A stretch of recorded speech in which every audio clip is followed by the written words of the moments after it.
thank you very much for your time. You know, you're a very busy guy and a very important one in the supply chain industry. So thank you very much for your time. You bet. Um, we have a lot of questions, but we have limited time, so I'm going to start with the first one. Uh, Walmart has done some efforts in innovating, and since you're a transportation guy, your background is very deep in transportation efforts. Um, I know that you've been related with the Wave, with the Wave project, Right. which is a Walmart Advanced Vehicle Experience. Um, I have a few questions related to that. Is this a concept vehicle, and is it close to be a reality? Is it gonna be a reality for sure? Does Walmart right now knows that it can be a reality? Is it feasible to manufacture these kind of trucks? And are we gonna be seeing these trucks in the roads in the short term?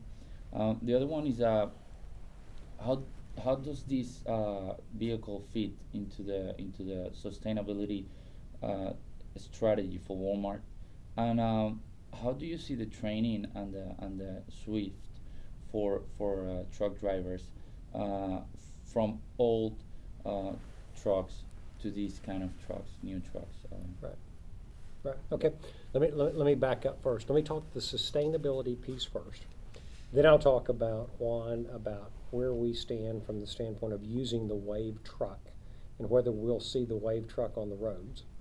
And then last, I'll talk about driver training. Does that answer your three questions? Can I add a last one? I'm Sure, sorry. sure. Do you plan on small formats for these kind of trucks? Because I saw a huge one, Yeah. the sleeper one. Yeah. But do you plan to have a small format since you're moving to the Nano Challenge and for some new small formats for Walmart? Okay. Yeah, we'll talk about type of trucks. First off, from a sustainability standpoint, we were challenged by our CEO in 2005 to double our fleet efficiency over the next 10 years. Okay, so that's a challenge he just threw out. He didn't consult with anyone. He just made a bold statement in relationship to some of the activities that we had done post Hurricane Katrina. So we've been on a mission over the last 10 years to attempt to double our fleet efficiency. Now we look at fleet efficiency from the standpoint of cases moved and gallons of fuel burned. That's how we measure it. And right now, here in 2014, now 2015, we're about 90% more efficient than where we were in 2005. Now, the issue is how have we gotten there? Okay? Primarily, it's been through a number of different activities outside of the truck. Okay? Not about the truck, but about activities. So it's about how we load the trucks, how we route the trucks, how the drivers behave, how the drivers focus. What we're focusing now on are the things we can do around the physical truck. That's why you've seen the Wave truck. The Wave truck was really a partnership with a company called Peterbilt. And we developed that concept truck with Peterbilt to try to really do something radically different. That's actually the fourth generation of truck working with them. We had trucks before this one. But because this one looked so unique, this one ended up getting a lot of press. Now, that truck was designed, and the air tests have shown that it's about 15 or 20% more aerodynamic than a normal truck you would see out on the highway today. So there's something there. Will you see it on the highway today? No. Will you see it next year? No. Will you see it in 3 or 4 years? Probably not. What you will see is different learnings from that truck. That truck is a hybrid, so that truck is running off of batteries. We actually use a turbine, you know it. Yeah, I had it. Yeah, we actually use a turbine engine to power the batteries, and then all the componentry is slaved off of those batteries.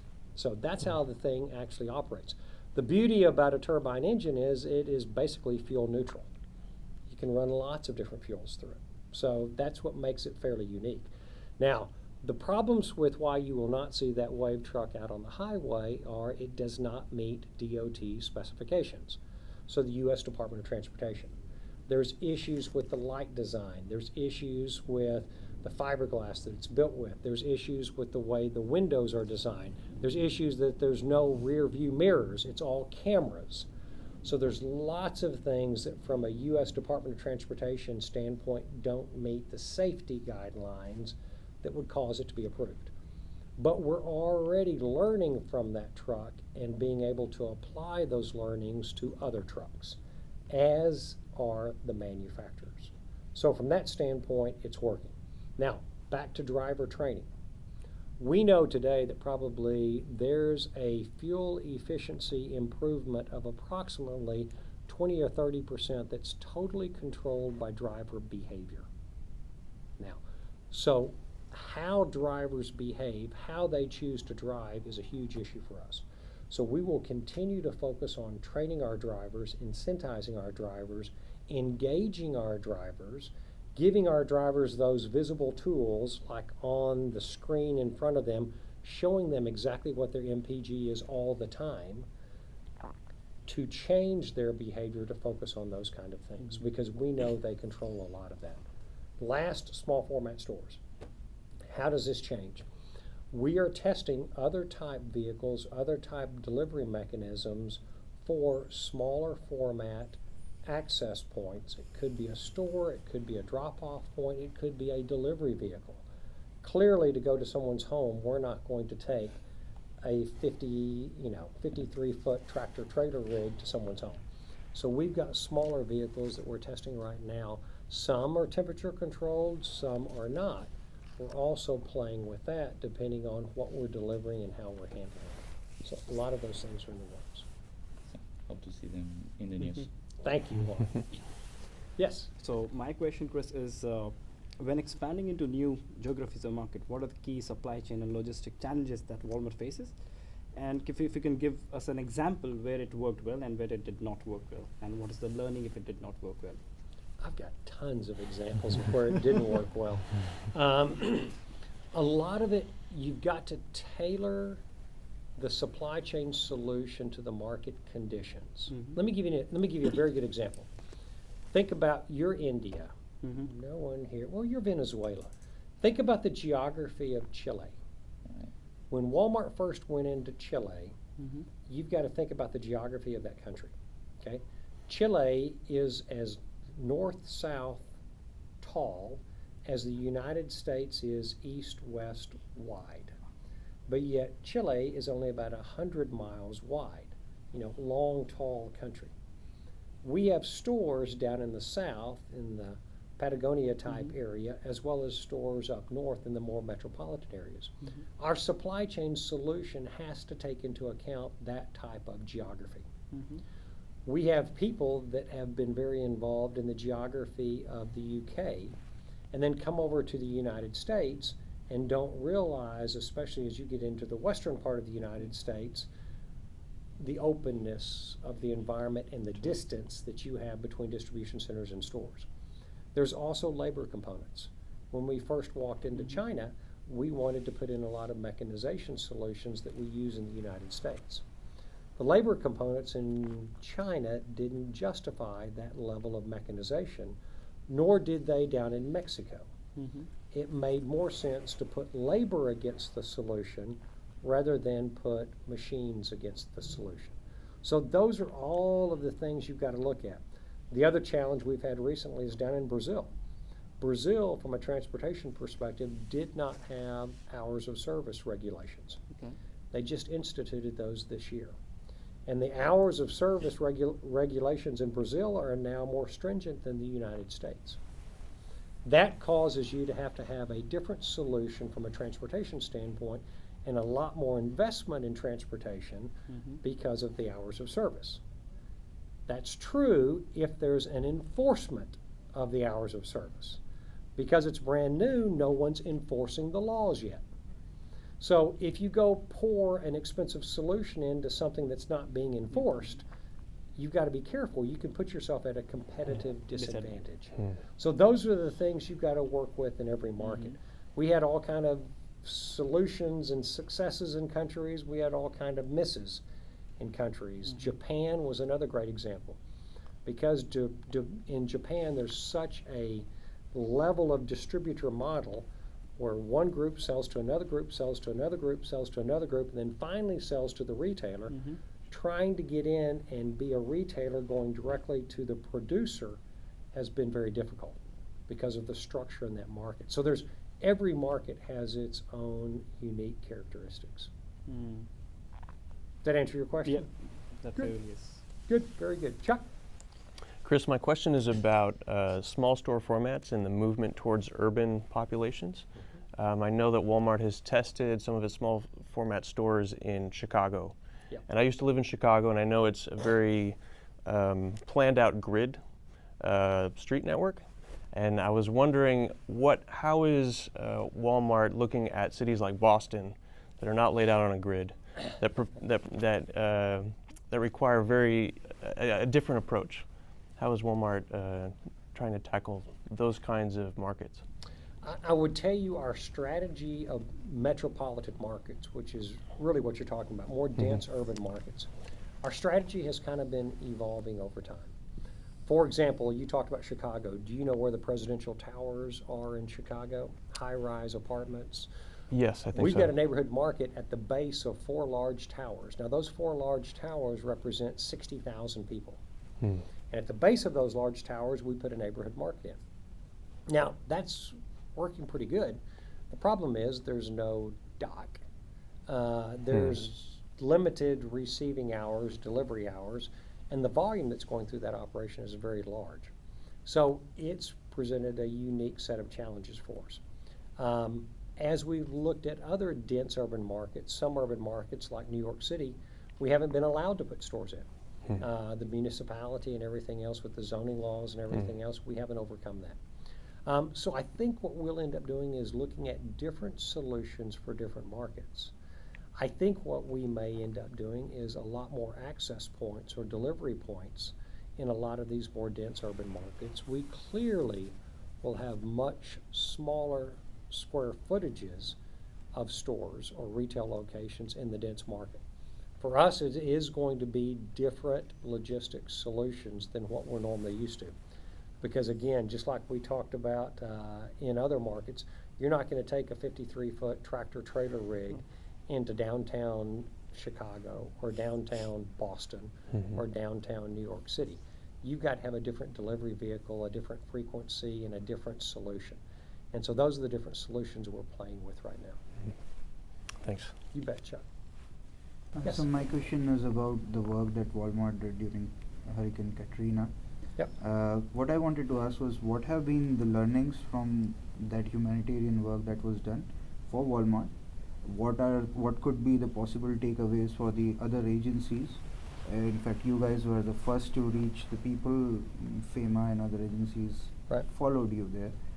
And the third part is that, is there an effort to institutionalize such things, either independently in the geographies that you work, or in partnership with actual relief agencies?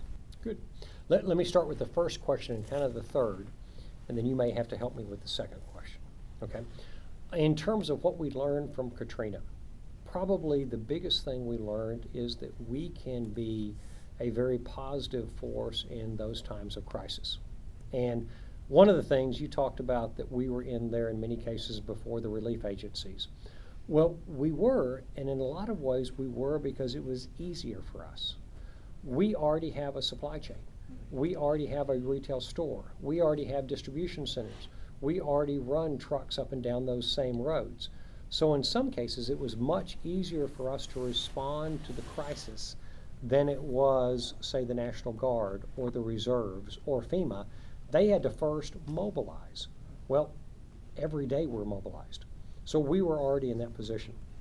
Some of the learnings that we developed from that, though, was that we've got to be in a lot better synchronized position with the local affiliates, the local organizations. For example, we found in Katrina that lots of times you would have road closures or road blockages, and we wouldn't be able to get goods to our stores. Well, in many cases, those mayors, or in the case of Louisiana, those parish leaders, wanted us to open the store. But we couldn't open the store for that local mayor because that parish leader wouldn't allow the road to be opened. So we encountered a lot of those kind of obstacles that we determined early on that we've got to have a much better line of sight, a much better process to get through some of that bureaucratic situation that you get when you get all of these different levels of governmental authority that are imposing their will on the situation. So what we ended up doing, we already had an emergency operations center, but we really took our emergency operations center to a whole new level post-Katrina. And what we learned from that is that we need to be connected as low as we can to every operations center that there is out in the field. So in the case of Katrina, we need to be connected to Louisiana. We need to have direct communication with the governor's office and all of the people in the field, on the ground, so that we can break through as much of that red tape as possible. We also learned that we've got to connect with the military. So we held a number of summits, some of those in Bentonville, with a lot of the leading military authority for natural disasters to figure out how they can actually use us and we can use them. For example, with Katrina, we needed security. Turned out that the government displaced a large group of homeless people within a mile of one of our food distribution centers. Well, that sent up alarms because there was a lot of unrest and a lot of people weren't getting food fast enough. Could you have a situation where they might overrun our distribution center to get at what we had there versus it being a controlled process? So we've got to work with the government to do those things right. And at times, the government actually, through the Guard, can actually help provide us security and protection, particularly with opening roads and things like that, so that we can do our job. And our job really is to distribute product, distribute food, distribute consumer goods. One of the things we found almost from a personal standpoint, a normalcy standpoint, is that when in times of crisis like during Katrina, people want assurance. People want a sense of calmness. Well, what we found is in a lot of these crisis areas, what they really want and what the consumer wants, what people want, is they want their store open. Mm-hmm. They want their store open. Because if the store's open, then there's that sense of I can get stuff. I can get water. I can get batteries. I can get clothing. But if their store's closed, it can cause a sense of panic. And so often what the local authorities are desperate for us to do is open stores and keep stores supplied and keep the lights on. So that's the things we have to do. And we've got to work with the municipalities from the standpoint of power. Because usually what we've established now is that after the local security facilities and the local hospital, the first thing to get power is the Walmart store, because it provides that sense of normalcy for the community. Now, did I answer those questions, or was there one more in there I missed? The second one, I would rephrase it. What would your expectations be from the actual relief agencies in such time? Yeah, and I think really when I think about the military, particularly the National Guard, we need security. We need that level of security and support. In that instance that I told you, we went out as a company and hired private security to ensure that our facility wasn't overrun. You just don't think about that happening in the United States, but that was a genuine fear. So we need the military to help us with road openings, with security and those type things. And oh, by the way, the military does that better than anyone. That's what they do well. We found during Katrina, we were feeding the military. So during the Katrina situation, in a lot of cases, the National Guard was mobilized, but the infrastructure to support the Guard wasn't mobilized. So we ended up providing food and feeding the military. Those are some of those things that we can do complementary to the things the government can do, also complementing us. And so those are the things we've got to do working together. Thank you. You bet. You bet. Other questions? Walmart said that this year is deploying, this past 2014, has deployed plans to integrate even more vertically on the supply chain, and it's been on the news all over.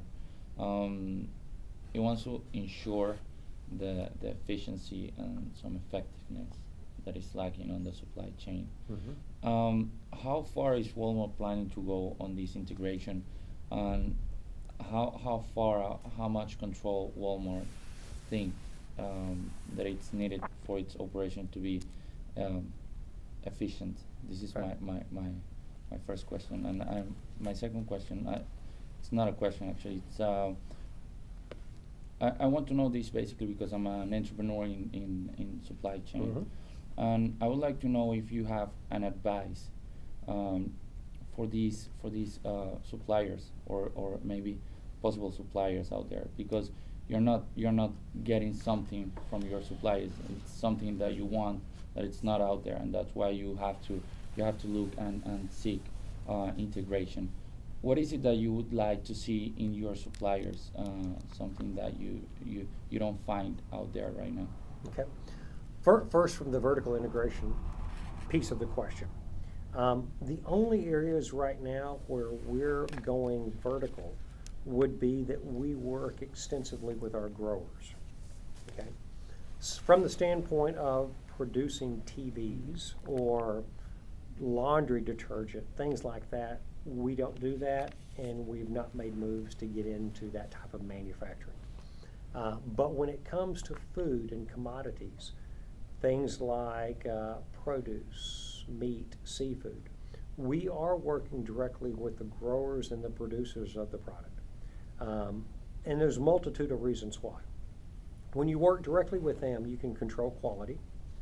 When you work directly with them, you can also get a better cost situation. It's kind of what we were talking, or I was talking with an individual about earlier. In Central America with our company called Hortifruti, what we are doing is buying up whole fields. So we assure that farmer, if you will grow your product in this manner, we will buy everything you produce. And that gives that grower that assurance that if they make that investment, then they're going to sell their entire crop at a set price. And so they have that level of assurance and confidence that their financial model will work. So we are doing more and more of that, but that's the extent of the vertical integration. And then the last piece of that vertical that I left out, I talked about price and quality, but also just product quantity. We have a large appetite with the size of the company. We need lots of product. So the U.S. consumer, in our case, they want grapes year-round. They don't want grapes just when they're being grown in the United States. They want strawberries as often as they can get them. They want blueberries as often.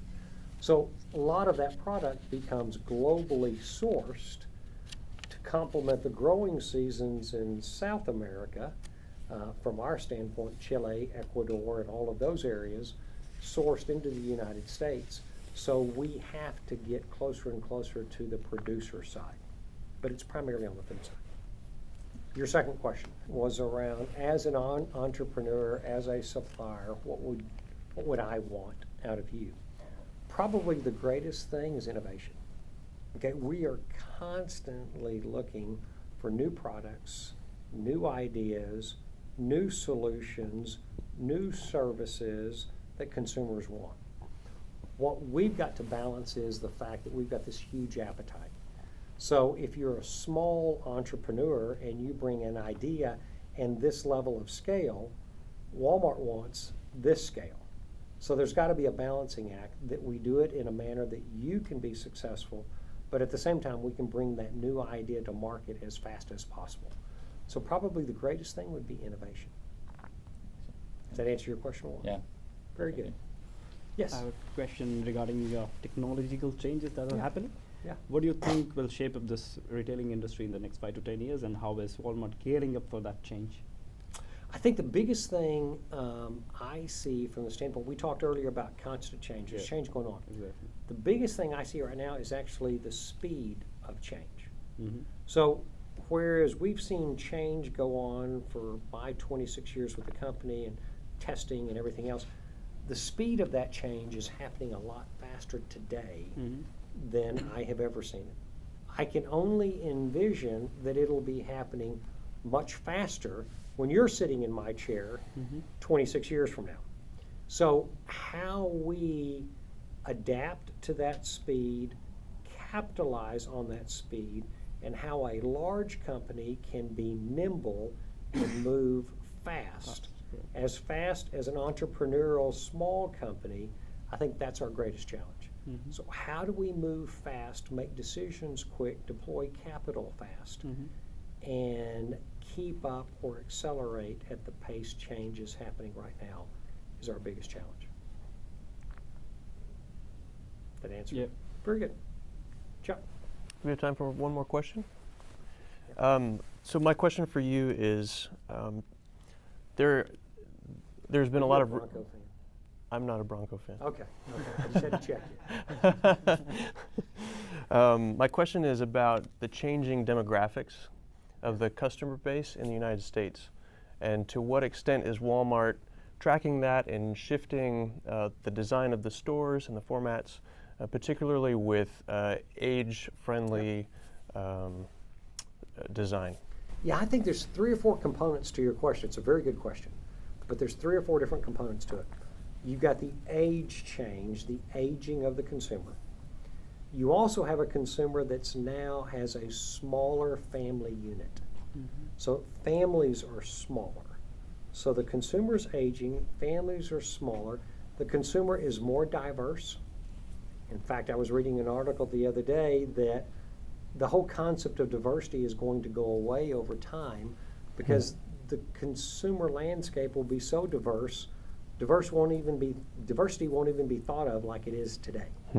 The Anglo-Caucasian will no longer be the majority. It may be the largest minority, but just another minority. So that's changing. The other thing is the physical side is changing too because of the growth of urbanization and more people moving to urban centers versus being in these rural centers. So you've got all of those components of change. I know what we see is the consumer today does not want to walk a 220,000 square foot store. They want it smaller. That store is too big for them. So that's why our super centers are getting smaller. That's why we're growing smaller format stores. It's also easier to get real estate in metropolitan markets with a smaller footprint. So that lends itself also to smaller. So the other components, the aging demographic and the smaller family size, lends itself to potentially smaller pack sizes. This size versus this size, the consumer may be more interested in that. And then from a demographic standpoint also, we've got to be better with our store of the community so that the merchandise that we're offering to the consumer matches the ethnicities of those consumers that shop that store. And so we've got to have a lot more variation in the different types of things. I was in a store the other day. This is probably overkill, but we had 46 different mustards. Now, 46 different mustards is probably too much, but you see that in sauces and spices and things like that. It's just this huge offering now. And I think the internet has brought some of that on also, as more and more people get whatever they want or can request through the internet. And customers have that mentality of I want everything. And we need to satisfy that desire. That answer Thanks. your question? It does. Thank you. Very good, Chuck. Thank you. Very good. Thank you, guys. Juan, I appreciate it. Thank you. Nice to meet you. I appreciate Thanks it. for your time. Oh, Thanks for thank your you time. very much. Nice to meet you. And thank you guys also for your questions.